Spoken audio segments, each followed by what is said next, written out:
감사합니다. 할렐루야. 하나님의 크신 사랑과 은혜가 늘 함께 하시기를 축원합니다. 예배 시간도 한 1시간 남짓되는데 이 예배 시간 그 짧은 시간에도 졸릴 때가 있고 잠이 깰 때가 있어요. 지금이 딱 졸리기 좋은 바로 시간입니다. 찬양대회 찬양이 딱 끝나고 설교가 시작되어지면 졸음이 막 찾아와요. 이게 졸음은 마귀의 장난입니다. 졸음이 막 시작되어지고 설교가 딱 끝나면 또 잠이 싹 사라져요. 자고 싶어도 또 졸립지도 않아요. 우리가 이 조는 것을 또 잘 이기는 것도 영적인 훈련입니다. 지난 금요일 날 제가 드로아에서 청년 유두고에 대한 말씀을 함께 나누었는데 유두고가 바울의 설교를 듣다가 창문에 걸터 앉아 있다가 3층에서 떨어져 죽지 않습니까? 여러분들 조는 건 괜찮아요. 바울의 설교 듣다가도 조는데 제 설교 듣다가 졸 수도 있죠. 그러나 떨어져 죽으면 본인만 손해입니다. 우리가 졸지 말고 정신 바짝 차리고 하나님께서 내게 주시는 귀한 말씀을 듣는 은혜의 시간 되시기를 간절히 소망합니다. 참 시간이 빨리 갑니다. 오늘은 1월 30일, 한 달이 훌쩍 지났습니다.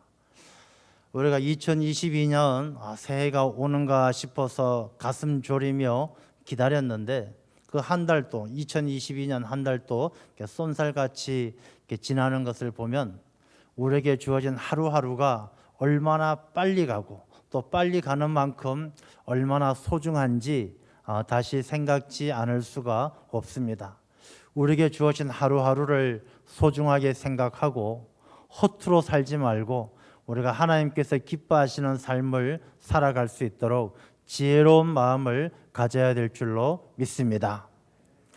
제가 어제인가요? 한 분의 소천 소식을 들었습니다. 저희 교회 성도는 아니고 제가 존경하는 장로님 중에 한 분이 하나님의 부르심을 받았다라는 연락을 받았습니다. 그분은 이제 정창근 장로님이십니다. 정창근 장로님이신데 저 안동 지역에서 교회를 섬기시던 장로님이십니다.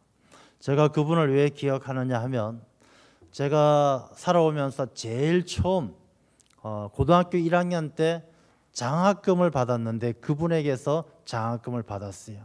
그분이 고등학교 학교도 대주시고 1학년 때 장학금을 받았기 때문에 기억을 합니다.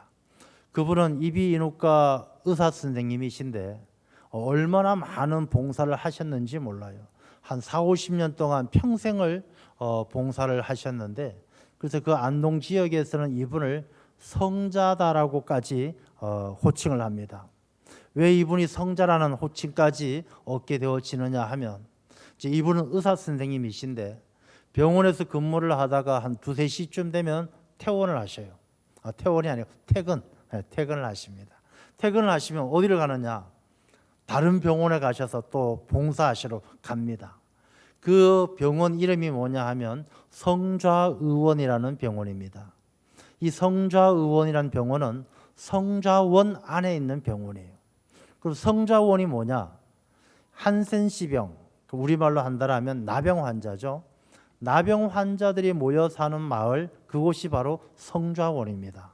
그러니까 이분은 자기 병원에서 일을 마치시면 나병 환자촌에 가서 나환자촌에 가서 거기에서 지은 병원에서 이제 봉사를 하시면서 나환자를 돌보시는 것이죠. 나환자를 돌본다는 거 여러분 생각처럼 그렇게 아무나 할 수 있는 일이 아닙니다.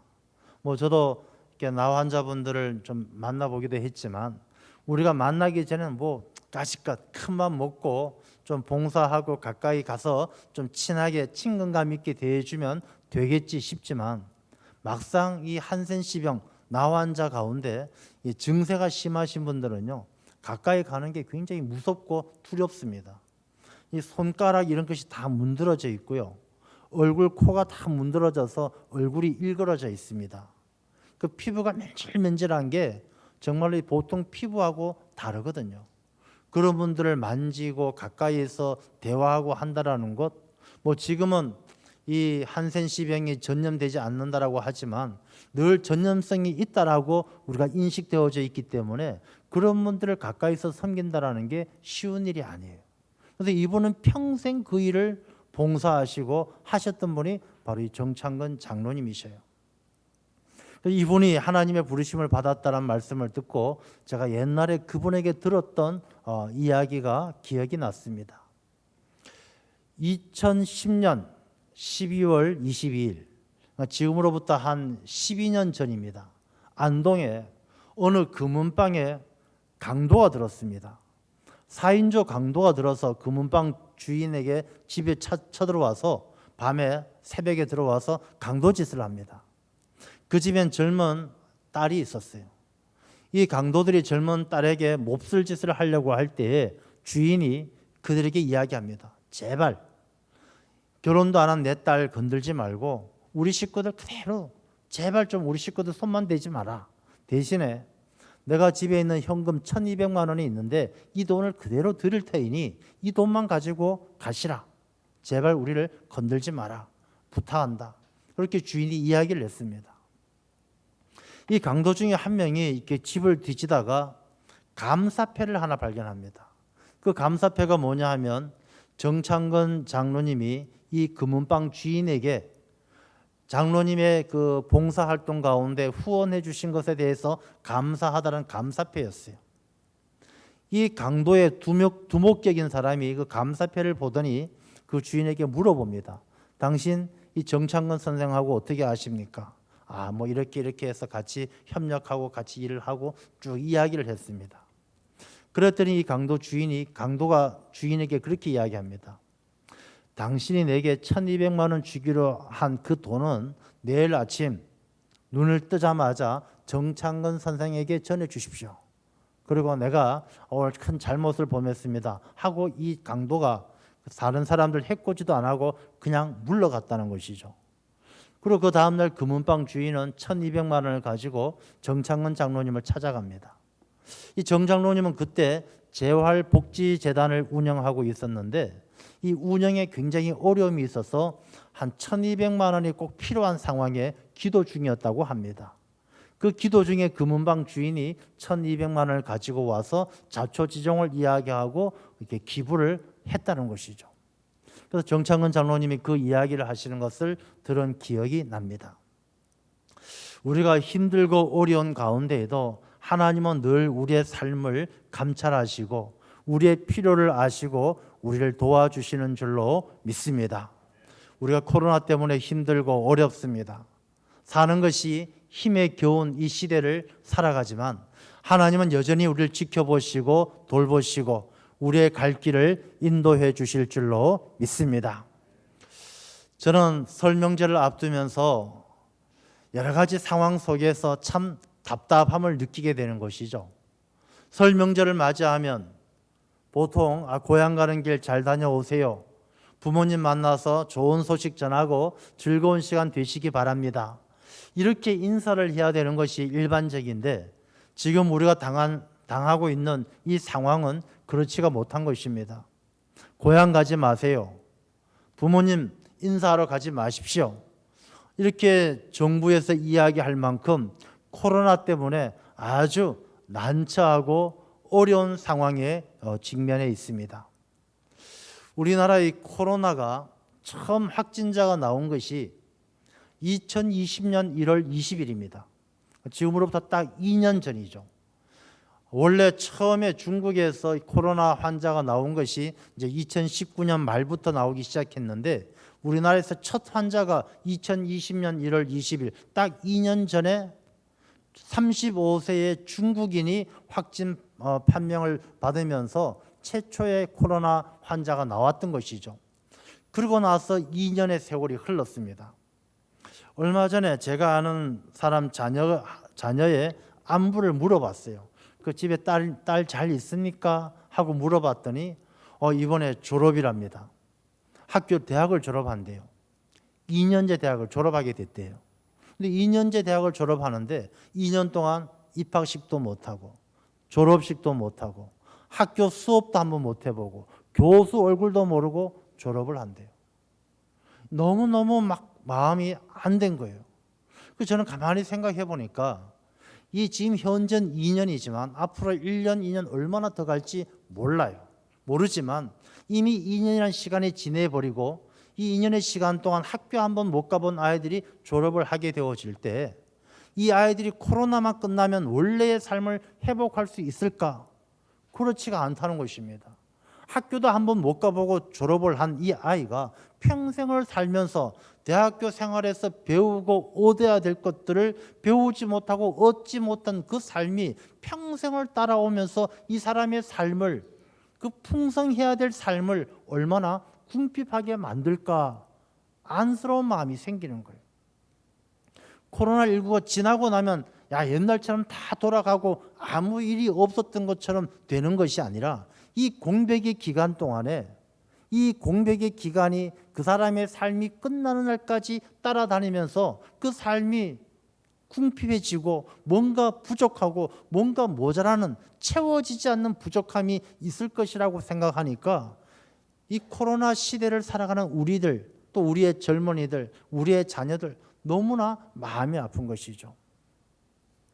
아마 이 설 명절을 통해서 가족들이 만나면 뭐 코로나 이야기, 코로나 와중에 잘 지냈니, 아픈 데 없니, 그런 걱정들 많이 하겠죠. 그래서 이 너무나 코로나 때문에 힘들고 오랜 시간을 보내고 있는 이때에 또 만약에 이 설 명절에 가족들이 만나면 또 어떤 이야기들을 나눌 수 있을까? 뭐 대통령 선거 이야기를 많이 할 것 같아요. 뭐 누가 좋으냐, 누가 나쁘냐 이건 차치하고 이 대통령 선거 이야기하면 분명히 다툼이 일어나고 어려운 일들이 생길 것입니다. 원래는요, 가족들 간엔 정치 이야기하는 거 아닙니다. 여러분들 가서 정치 얘기하지 마세요.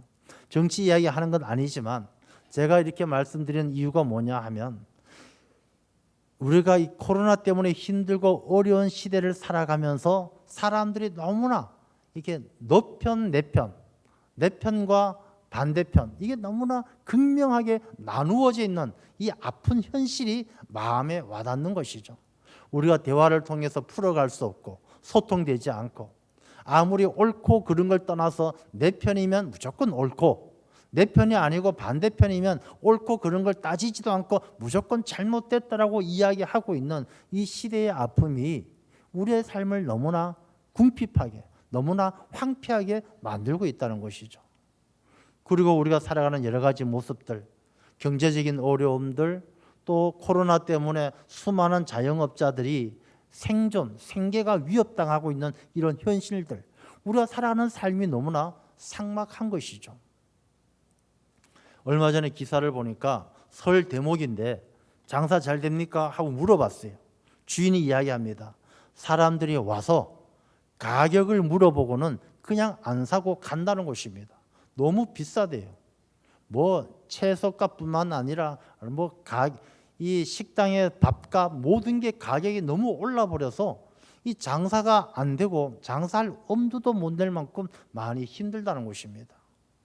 그래서 우리가 설 명절을 앞두고 있는 바로 이 시점, 뭐 코로나라든지 정치라든지 경제라든지 이런 게 우리의 삶 가운데 너무나 답답하고 너무나 황량한 느낌을 주는 이때 우리가 그런 이야기, 그런 생각하게 되죠.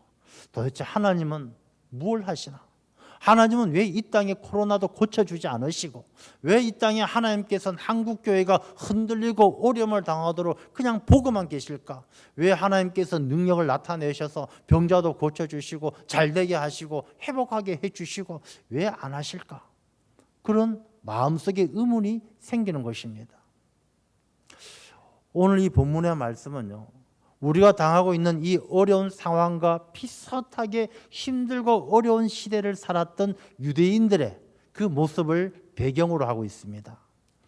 이 오늘 본문에 나오고 있는 이 말씀의 상황, 그 배경도 보면 이 남유다가 바벨론에게 멸망당하고 있는 바로 그런 때입니다. 바벨론은 남유다를 멸망시키고 예루살렘을 정복하기 위해서 끊임없이 공격해 옵니다. 그리고 그들은 공격해서 약탈해가고 빼앗아가고, 여러분 우리가 나라를 잃어버린다는 것이 얼마나 고통스럽고 힘들고 서러운 일인지 우리는 역사를 통해서 기억하고 있습니다. 일제시대 우리가 얼마나 비참하고 참혹하게 지냈는지 잘 기억하고 있습니다. 이 유대인들은 바벨론에 의해서 비참하게 착취당하고 어려움을 당하는 거예요. 왕들은 남유다의 왕 시드기야는요, 바벨론에게 포로로 붙들려 갈 때 두 눈이 뽑혔어요. 왕의 두 눈이 뽑히고 쇠사슬에 묶여 끌려가는 거예요. 수많은 사람들, 나라의 근간을 잃어버릴 정도로 바벨론은 유대인들이 원래 머리가 좋고 손재주가 좋아요. 그 사람들 가운데 기술자들, 기능공들, 똑똑한 사람들 다 포로로 붙들어가는 거예요. 그 나라가 망하는 것이죠. 코로나의 포로가 되어서 아무것도 하지 못하는 이 시대처럼 그들은 바벨론에게 포로가 되어서 아무것도 하지 못하고 미래도 없고 희망도 없고 그들의 삶이 송두리째 도둑맞는 그런 상황 속에 있는 것이죠. 그들이 이 성경 말씀 속에 오늘 본문의 말씀에 나오는 그 배경처럼 우리가 사는 이 시대처럼 황량하고 빼앗기고 착취당하는 그런 삶의 상황 속에서 우리가 하나님께 기도하죠. 우리는 코로나를 이 땅을 고쳐 주옵소서 기도하는 것처럼 유대인들도 그렇게 기도했어요. 하나님 도대체 뭐 하십니까? 하나님의 백성들이 고통당하는데 하나님께서 이스라엘 백성들을 애굽에서 구하실 때처럼 10가지 재앙으로 애굽을 친 것처럼 바벨론도 치시고 홍해 바다를 열어주신 것처럼 기적을 일으키셔서 우리를 구원해 주십시오라고 기도했던 것이죠. 그런데 하나님께서는 그들에게 오늘 본문의 말씀을 통해 예레미야를 통해서 편지를 쓰게 하시고 그 편지의 내용을 통해서 이 어려운 시대를 살아가는 하나님께서 우리에게 주시는 메시지가 무엇인가를 말씀해 주시는 거예요. 그래서 오늘 이 본문의 말씀은요, 나라를 잃어버리고 황량하고 착취당하던 유대 백성들에게 주시는 하나님의 말씀인데 이 말씀은 코로나로 소통이 되지 않는 삶으로 경제적인 어려움으로 우리의 삶이 힘들고 어려운 이때에 우리에게 주시는 말씀이기도 하다는 것입니다. 우리가 이 시대를 어떻게 살아야 되느냐? 설 명절 만나면 우리가 가족들, 친지들 만나서 무슨 이야기를 어떻게 해야 되느냐? 오늘 이 본문의 말씀을 통해서 하나님께서 주시는 지혜가 우리에게 함께 하실 줄로 믿습니다. 먼저 오늘 본문의 말씀을 보면 하나님께서 예레미야를 통해서 쓰신 편지입니다. 4절 말씀에 보면은 만군의 여호와 이스라엘의 하나님께서 예루살렘에서 바벨론으로 사로잡혀 가게 한 모든 포로에게 이와 같이 말씀하시니라. 그러니까 하나님께서 포로로 붙들린 자들에게 주시는 편지의 내용이에요. 예레미야를 통해서 쓰게 한 편지. 그러니까 이 말씀은 코로나의 포로로 붙들려 있는 우리가 소통이 되지 않는 불통의 시대에 포로가 된 우리들에게 주시는 말씀이기도 하다는 것입니다. 그 말씀의 내용을 보면 5절 말씀에 아내를 맞이하여 자녀를 낳으며 너희 아들이 아내를 맞이하며 너희 딸이 남편을 맞아 그들로 자녀를 낳게 하여 너희가 거기에서 번성하고 줄어들지 아니하게 하라. 여러분, 이 말씀을 잘 한번 생각해 볼 필요가 있습니다. 하나님께서는 포로로 붙들려가는 유대인들에게 너희들 이제 포로로 붙들려가니까 너희들 거기 가서 찍소리 하지 말고 반성하고 가만히 입 다물고 아무것도 하지 말고 가만히 있으라, 그렇게 말씀하지 않는다는 거예요. 하나님께서 너희들 포로로 붙들려가도 정신 바짝 차리고 지금까지 해왔던 것처럼 아들을 낳고 결혼하고 자녀를 키우고 해서 번성해서 줄어들지 않도록, 이전보다 못하지 않도록 포로 생활 가운데도 정신 바짝 차리고 일상의 삶을 잘 지켜가라고 말씀하신다는 거예요. 저는 이 말씀을 한번 깊이 생각을 해보았습니다. 어쩌면 우리가 코로나가 딱 터지니까 사람들이 이야기하죠. 코로나 터졌으니까 모이지 마라, 예배 드리지 마라, 기도하지 마라, 통성기도하지 마라, 찬송하지 마라, 고향의 부모 찾아가지 마라, 이렇게 이야기하는 것들이 과연 우리가 하나님의 뜻하고 맞는 것일까? 물론 우리가 방역 수칙을 잘 지키고 조심해야 된다는 것은 기본적으로 하는 이야기입니다. 우리가 방역 수칙도 잘 지키고 정부의 방역 지침을 잘 따르는 전제 하에서 우리가 일상의 삶 가운데 놓치지 말아야 될 것들은 놓치지 말아야 된다는 것을 말씀해 주시는 거예요. 우리가 코로나 때문에 모이지 말고 예배 드리지 말라라고 해서 예배 안 드려도 된다라는 것이 아니란 것이죠. 우리가 포로 생활 붙들려 가서 아들을 낳고 그 아들이 다시 결혼해서 자녀를 낳고 번성하고 줄어들지 않게 하는 것처럼 우리가 힘들고 어려운 상황 속에서도 우리의 신앙의 생존은 지켜가야 한다는 것입니다. 우리가 예배 드릴 수 없는 상황에서도 영상으로 예배 드리고 또 우리가 줌으로 예배 드리고 이 예배의 거를 놓지 말아야 한다는 것입니다.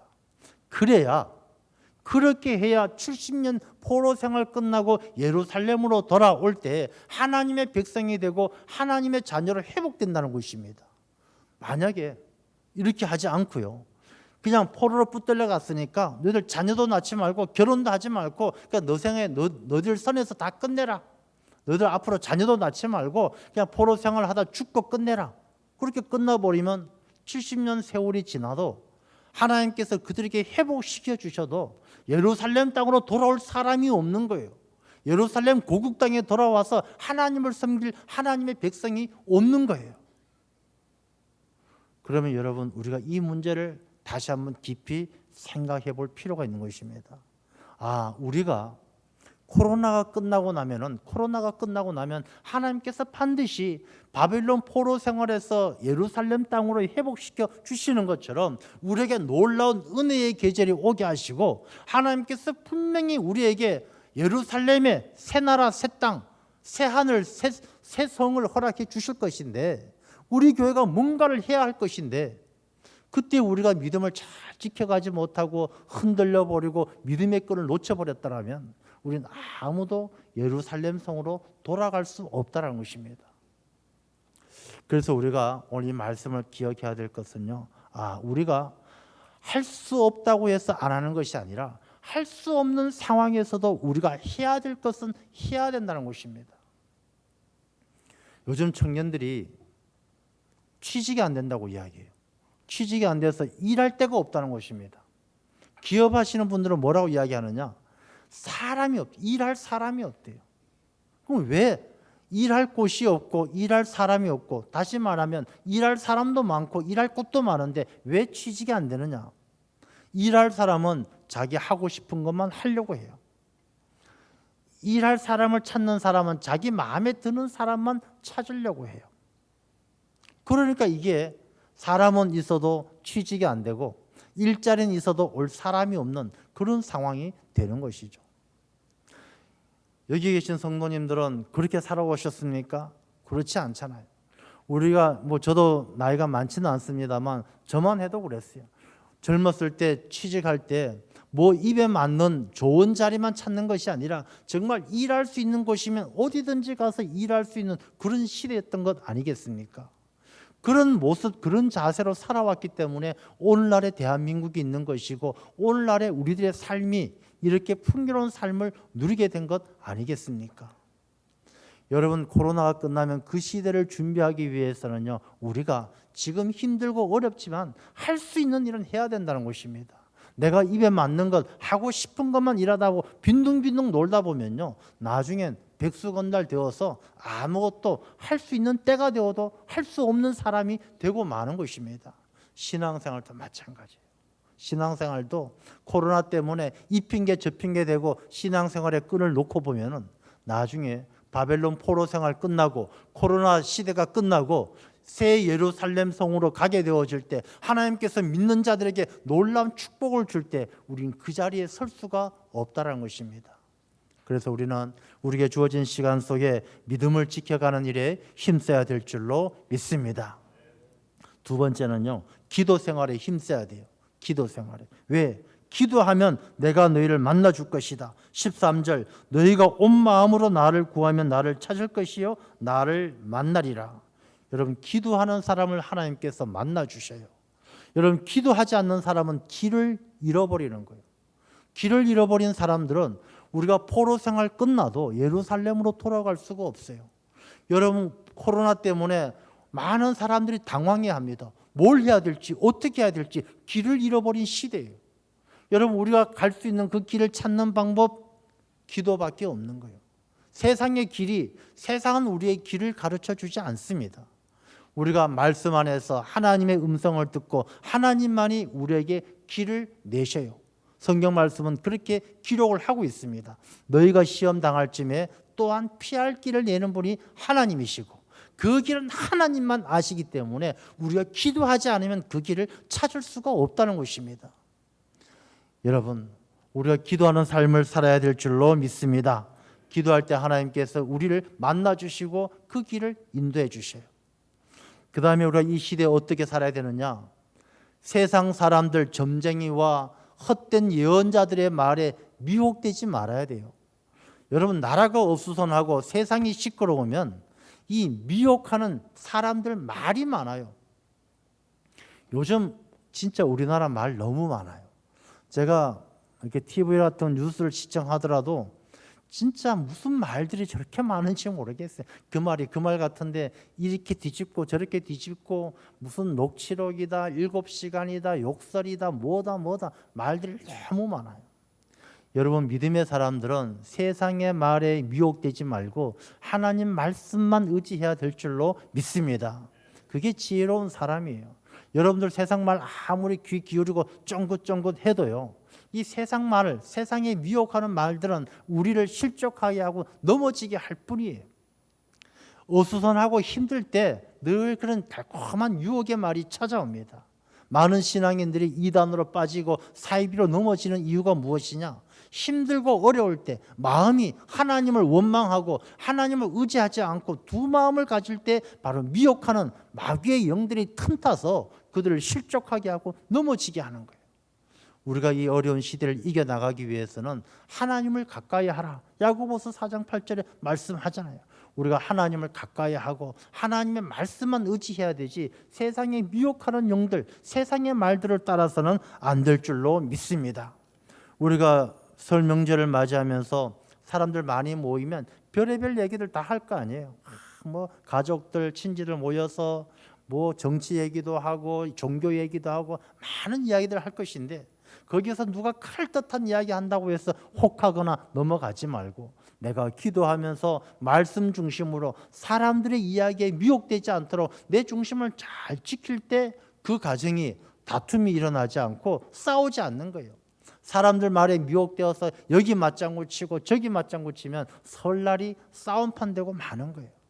우리가 하나님 말씀 붙들고 말씀 중심으로 서게 되어지면 하나님께서 우리의 삶을 회복시켜 주실 줄 믿습니다. 오늘 말씀을 보세요. 하나님께서 이렇게 이스라엘 백성들이 포로로 잡혀갈 때 그렇게 이야기하시고 70년 포로 생활 끝나면 너희들이 내가 선하게 너희들에게 은혜 베풀어서 돌아오게 할 것이라고, 고국으로 돌아오게 할 것이라고 약속하고 계시는 것입니다.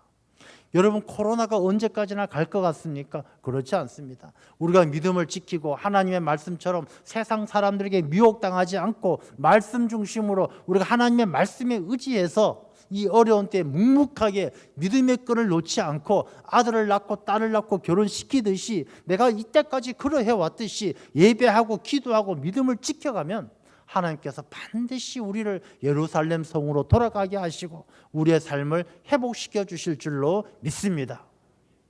근데 놀라운 일이 하나 있어요.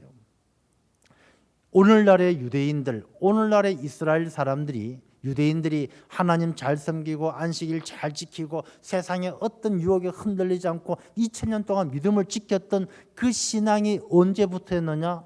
이 바벨론 포로에서 돌아오고 나서부터 에스라를 통해서 말씀을 듣고 교육을 받고 그때부터 이들이 하나님 중심, 말씀 중심, 성전 중심의 유대인들이 될 수가 있었던 것입니다.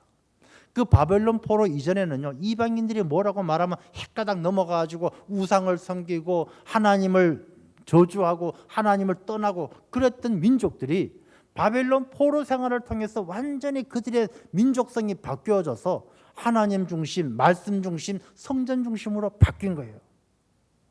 저는 이 역사를 기억하면서 그런 생각을 해보게 되어집니다. 어쩌면 우리가 당하고 있는 이 코로나 상황, 이 어려운 상황이 우리 신앙인들에게는 하나님께서 주시는 터닝 포인트가 될 수 있겠다라는 그런 믿음이 생겨요. 이 코로나19를 잘 이겨내는 사람은 앞으로 하나님 중심, 말씀 중심, 성전 중심으로 어떤 세상의 바람에도 흔들리지 않는 하나님의 사람이 될 수 있을 것이란 확신이 생기는 것입니다. 여러분, 이 코로나가 불평하고 못마땅하고 내가 다시는 코로나 꼴도 보기 싫다 그렇게만 보낼 것이 아니라 이 시간을 통해서 내가 더욱더 하나님의 말씀에 순종해서 하나님께 내 삶의 방향을 맞추어 간다면 하나님의 생각이 재앙이 아니라 평안이잖아요. 하나님은 우리를 향한 생각이 미래요 희망을 주시지 하나님께서 우리를 재앙을 주기 위해서 우리를 생각하시는 분이 아니다라는 것입니다. 바다 위에 돛단 배들이 있어요. 돛을 올리고 배가 갑니다.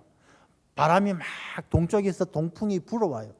그러면 이 돛을 펴게 되면 모든 배들이 동쪽에서 바람이 불어오니까 다 서쪽으로 배들이 가느냐? 그렇지 않아요. 바람은 동쪽 한 방향에서 불어오지만 그 배들은 서쪽으로 가는 배도 있고 북쪽으로 가는 배도 있고 남쪽으로 가는 배도 있어요. 바람은 똑같은 한 방향에서 불지만 그 배들의 키가 배들의 방향 운전대가 어디를 향해 있느냐에 따라서 가는 배의 방향이 다르다는 것입니다. 우리가 이 시대에 코로나라는 역풍이 불어오고 세상의 바람이 불어와요. 이 바람에 휩쓸려서 저 서쪽으로 떠밀려가는 지옥으로 떠밀려가는 배도 있지만 우리 방향의 키가 내 인생의 생각이 내 마음의 중심이 하나님께 맞추어져 있다면 재앙이 아니라 평안으로 미래와 희망이 있는 하나님의 나라로 가게 될 줄로 믿습니다. 그래서 저는 이번 설명제를 통해서 우리 모든 성도님들이 모이게 되면요, 오늘 이 말씀을 기억하면서 우리가 힘들고 어렵지만 내가 믿음의 끈을 놓치지 아니하고 내가 지금까지 지켜왔던 신앙을 잘 지켜가고 하나님 중심, 말씀 중심으로 하나님께서 우리를 향하신 생각이 재앙이 아니라 평안임을 믿고 하나님에게 내 생각을 맞추어서 살아가는 그런 성도의 모습을 통해서 가정이 하나가 되어지고 화목함을 이루는 귀한 명절이 되시기를 주님의 이름으로 축원합니다. 기도하겠습니다. 아버지 하나님 감사합니다. 힘들고 어려운